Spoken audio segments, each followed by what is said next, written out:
গতকালকে দেশনায়ক জনাব তারেক রহমান স্বদেশ প্রত্যাবর্তন করেছেন। তার এই সম্বর্ধনা অনুষ্ঠানে বাংলাদেশের বিভিন্ন অঞ্চল থেকে লক্ষ লক্ষ মানুষ এই জায়গায় সমবেত হয়েছে।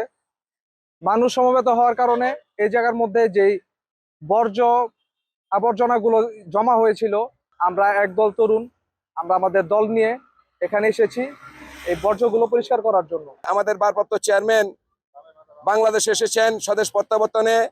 এখানে লক্ষ লক্ষ লোক এসেছে। যে ময়লা আবর্জনা রয়েছে পরিষ্কার পরিচ্ছন্নতা অভিযানে আমরা অংশগ্রহণ করছি।